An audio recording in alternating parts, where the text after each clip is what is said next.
बिस्मिल्लाहिर्रहमानिर्रहीम, अस्सलाम वालेकुम। आज हम बात करेंगे अल्ज़ाइमर डिज़ीज़ के ऊपर।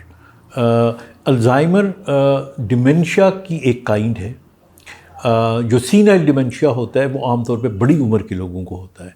से अबाउट 80 ईयर्स में जाके वो नाम भूलना शुरू करते हैं, उनकी याददाश्त कमज़ोर होना शुरू हो जाती है। लेकिन अगर 65 साल की उम्र में या इसके आसपास, इवन 60 साल की उम्र में या इससे थोड़ा सा ज़्यादा इस किस्म के, ये जो मैं एक दो बातें आपको बताने लगा हूँ, साइन सिम्टम्स हों, तो हम सस्पेक्ट कर सकते हैं कि इसको अल्ज़ाइमर डिज़ीज़ है। अब अल्ज़ाइमर डिज़ीज़ के अंदर आप सबसे पहली इम्पॉर्टेंट चीज़ होती है कि आप भूलना शुरू कर देते हैं और नामों को भूलना शुरू कर देते हैं। चीज़ें कहाँ रखी हैं आपने वो भूल लेते हैं आप। फिर आप बाज़ औक़ात जब ये और ज़्यादा बढ़ता है तो वीक्स के जो दिनों के नाम होते हैं ये आप भूल जाते हैं, महीनों के नाम आप भूल जाते हैं। एक थोड़ी सी कन्फ्यूजनल स्टेट हो जाती है, शक्ल पहचानने में भी आपको प्रॉब्लम आ सकती है। लेकिन इन तमाम चीज़ों के होते हुए एक चीज़ कायम रहती है और वो ये कि पुरानी सारी बातें याद होती हैं। इवन पुरानी बातों की तफसीलें भी याद होती हैं आपको। मिसाल के तौर पे बचपन में दिन कैसे गुजरे थे, को पुराने दोस्त के बारे से पूछें, को पुराने वाक़या पूछें तो वो याद रहेगा। लेकिन इसे हम कहते हैं रीसेंट मेमोरी कमज़ोर हो जाती है, रिमोट मेमोरी जो है वो कायम रहती है। अब हमारे ब्रेन के अंदर हिप्पोकैम्पस एक एरिया है, एक पार्ट ऑफ द ब्रेन है जिसके अंदर हमारी मेमोरी आमतौर पे स्टोर होती है। वैसे तो और भी बहुत सी जगह हैं। तो ये एक चीज़ है जो हम इसमें डिमेंशिया में देखते हैं और ख़ास तौर पे अल्ज़ाइमर में।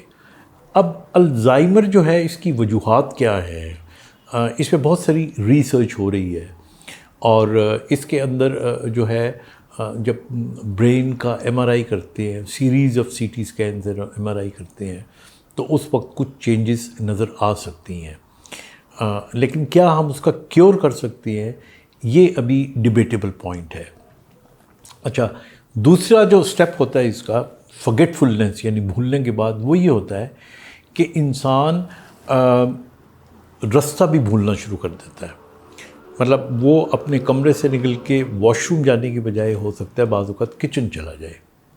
इसी तरह अपने घर आते हुए अपने घर की जगह वो साथ वालों के घर घुस जाए, तो ये भी एक उसमें एबनॉर्मलिटी आती है। फिर तीसरी इसके बाद जो स्टेज आती है वो बाज़ औक़ात बिहेवियर की आ जाती है। आपका बिहेवियर चेंज हो जाता है। बाज़ औक़ात आप बड़े मुदब्बर किस्म की ज़िंदगी गुजारने वाला इंसान रहे हों लेकिन लूज़ टॉक्स कर सकते हो। बाज़ लोग गाली गलौज कभी ज़िंदगी में नहीं दी लेकिन इस उम्र में आके इरिटेबल हो जाते हो, गुस्सा करना शुरू कर देते हो। बाज़ औक़ात चीज़ों को रिपीट करना शुरू करते हो ज़ोर ज़ोर से। मतलब बहुत सी इसकी मिसालें हैं। मिसाल के तौर पे मेरा भी एक पेशेंट आता है, आजकल भी उनके आया हुआ था। तो अब वो एक ख़ास टाइम है, उसने उस पर खाना मांगना है और ना मिलेगा तो वो ज़ोर ज़ोर से चीखेगा कि मुझे, फिर खाना दे दिया होता है तो बाज़ वक़्त वो भूल जाता है कि मुझे खाना दिया, फिर वो चीखना शुरू कर देगा वगैरह वगैरह। और फिर सेल्फ़ केयर ख़त्म हो जाती है, अपनी पर्सनल हाइजीन ख़त्म हो जाती है। फिर स्टेज और आगे निकलता है तो फिर यहाँ तक हो जाता है कि बाज़ औक़ात आप जो है बाज़ औक़ात वॉशरूम इस्तेमाल करने के बजाय किसी और जगह पे कमरे में आप जो है वो सब कुछ कर लेती हो, यूरिनेशन कर सकते हो आप। और फिर उसके बाद बॉडी की पोस्चर भी सिकुड़ना शुरू कर देता है। और अब ये इसका इलाज नहीं बल्कि इसका मेडिकल रिहेबिलिटेशन करते हैं हम, और कुछ दवाइयाँ भी देती हैं जो सिम्प्टोमेटिक होती हैं।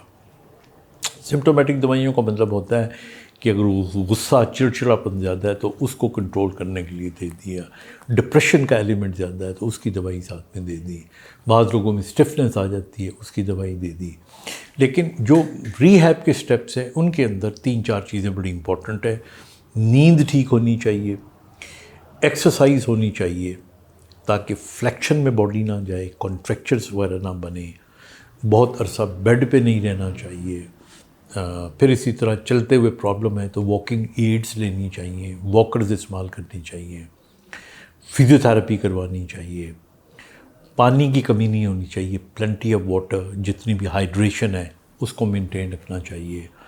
और इन सब से चीज़ों से बढ़ के सोशल, यानी जो पोते पोतियाँ होते हैं, नवासे नवासियाँ होती हैं, जो बेटे बेटियाँ होती हैं, उन्हें चाहिए कि वक्त दें इस उम्र में अपने पेरेंट्स को। इससे उनकी बहुत सारी जो नफ्सियाती मसाइल होते हैं वो हल हो सकते हैं। लेकिन आई ऑलवेज़ बिलीव कि इनको लुक आफ्टर करना ही असल में इनका ट्रीटमेंट है। लेकिन जहाँ ज़रूरत हो वहाँ आप डॉक्टर को ज़रूर दिखाएं, या कम से कम एक दफ़ा गाइडलाइन आप ले लें। वो ज़ाहिर है कि इसको कोई छू मंतर करके ठीक तो नहीं कर सकता, लेकिन कम से कम जो क्वालिटी ऑफ लाइफ है मरीज़ की भी और मरीज़ की वजह से उस घर की भी, वो बेहतर हो सके। अपना ख्याल रखिएगा। खुदा हाफिज़।